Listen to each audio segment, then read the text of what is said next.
Selamat datang teman-teman. Hari ini kami akan membahas tes pada saat masa perang.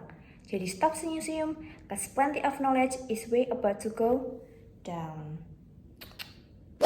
Awal mula mengenai tes saat masa perang. Jadi pada awalnya para peneliti yang ada di situasi perang itu, khususnya di negara Amerika mengembangkan alat tes untuk tentara dan gunanya untuk mengukur kecerdasan kelompok maupun individu yang nantinya akan berdampak baik untuk meningkatkan efisiensi terutama bagi para tentara perang.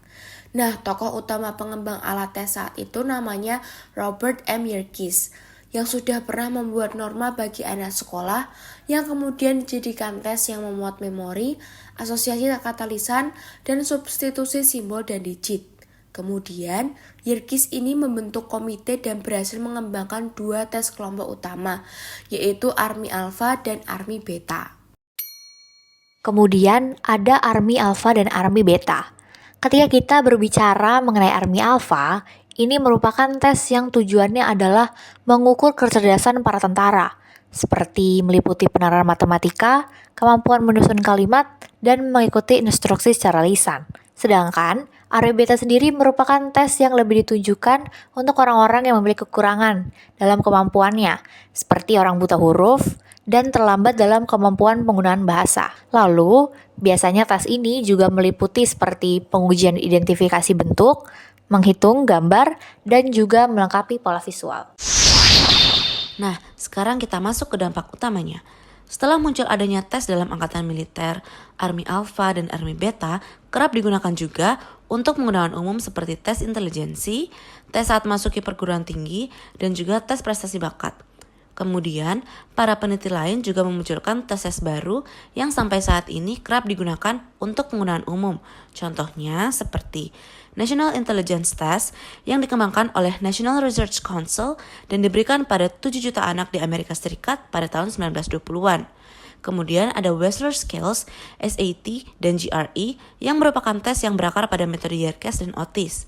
Lalu ada CEEB atau College Entrance Examination Board, yaitu tes yang awalnya dibuat untuk menjadi standarisasi masuk ke perguruan tinggi, kini menjadi format modern dan membantu menciptakan tes bakat akademi atau SAT. Lalu ada ETS atau Educational Testing Service yang berhasil mengembangkan tes seperti GRE, LSAT, dan tes masuk Peace Corps. Dan yang terakhir ada SAT atau Stanford Achievement Test, yaitu tes yang sampai saat ini masih digunakan dengan prinsip psikometrik modern. Lalu, apa aja sih hambatan yang dijumpai? Beberapa faktor menjadi masalah dalam pengaplikasian tes ini.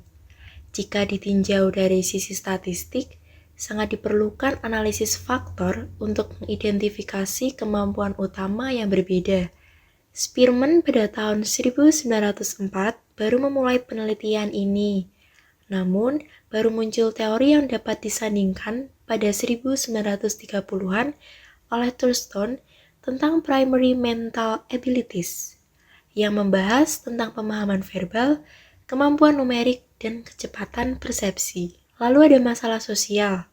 Tes bakat yang tidak pernah dinilai praktis dalam penggunaannya sering digunakan saat Perang Dunia II.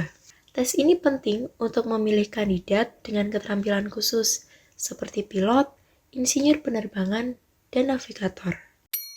Selanjutnya ada pengujian kepribadian dan vokasional setelah Perang Dunia Pertama. Tes kepribadian yang mulai berkembang selama Perang Dunia Pertama yang digunakan untuk mendeteksi rekrutan militer yang rentan terhadap gangguan psikologis antara lain ada Woodworth Personal Data Sheet. Tes ini berfokus pada pertanyaan yang dijawab dan hasilnya menggambarkan gejala psikologis. Lalu ada Thurston Personality Schedule.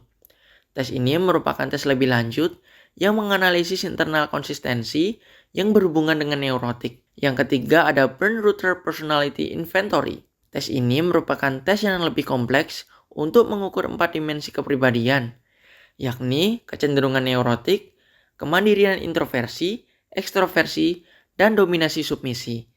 Dan yang terakhir ada MMPI dan MMPI-2, merupakan tes kepribadian yang lebih maju, menggunakan skala validitas untuk mendeteksi pola jawabannya. Dan ya, itu tadi materi tentang tes pada saat masa perang. Semoga teman-teman paham dan sampai jumpa di pembahasan berikutnya.